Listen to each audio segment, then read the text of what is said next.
munaasabadani hadhma sharafeedka ah ee uu musharaxa Axmed Cabdi Muuse Ini oo u sharaxan doorashooyinka aqalka golaha wakiilada ee gobolka Maroodi Jeex uu u sameeyay Axmed Yaasiin Maxamed Xasan iyo Cabdi Khadar Cilmi oo ahaa laba musharax oo u tanaasulay isaga ayaa waxa munaasabada ka soo qayb galay Salaadiin Cuqaal waxgarad aqoon-yahan waxaana munaasabada hadhma sharafeedku ka dhacday magaalada Hargeysa waxaana ugu horeyn goobta ka hadlay Abwaan Sacad Maxamuud Gadhe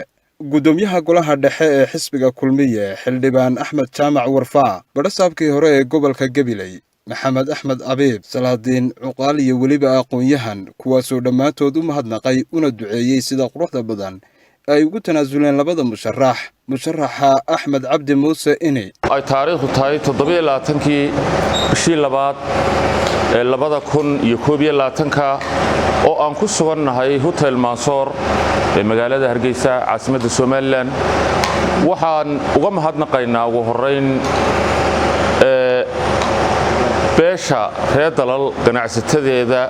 siyaasiyiinteeda odayadeeda ee soo qaban qaabiyay casuumadan ayaan u mahadnaqaynaa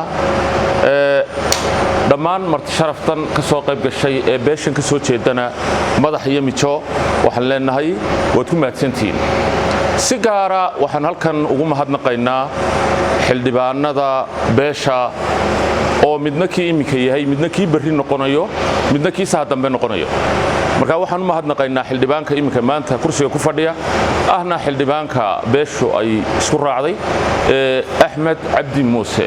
iyo go'aan qaadasho iyo waano hadaan la imanin aan ku sheegay maanta sidoo dhacdeen waxaan halkan uga mahadnaqayaa Xaashi Cismaan Doolaal oday Xaashi Cismaan Doolaal caaqilka guud ee beesha reer dalal caaqil Maxamed Cabdi Qowdhan iyo chief caaqilka Jibriil Abukar chief caaqil Tayyib Cabdi Idle Amaan ayaan halkan uga mahadnaqaynaa waxaan si gaara isagana ugu mahadnaqaynaa maayarka magaalada Gabiley maayar Maxamed Amiin Umar Cabdi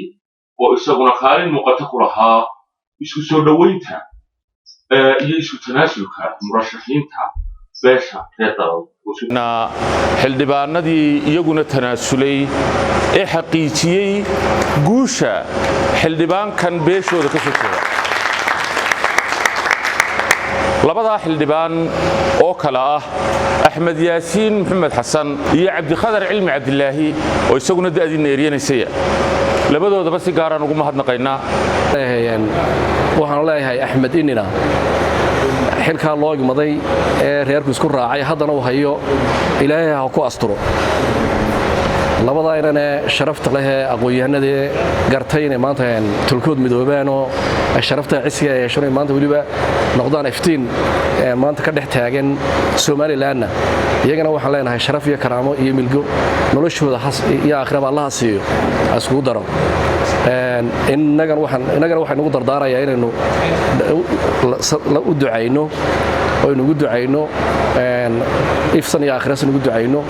iyo wax khayr qaba iyo mustaqbal fiican waa niman yar way daayir yihiin labaduba musharax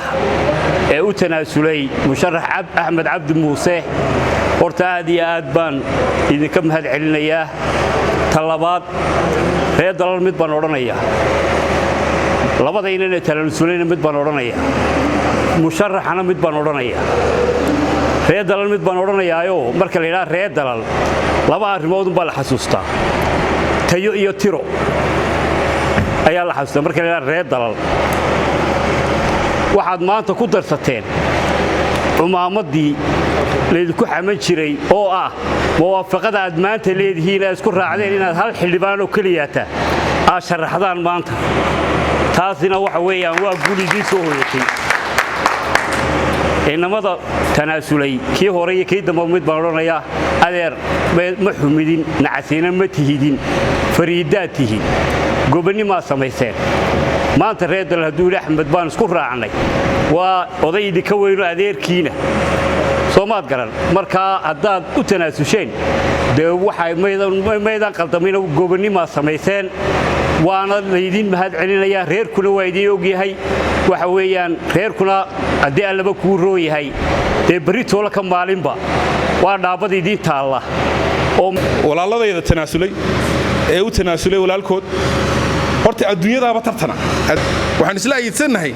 inaynan horta individual shakhsi liitaba lahayn shakhsigan meesha geynna shakhsi ka mudan oo geyn lahayn maba jira walaaladay waxaan leeyahay jasaakum codkaadii dhibateen aan ku hadlayaayo anigu Axmed Yaasiin walaalana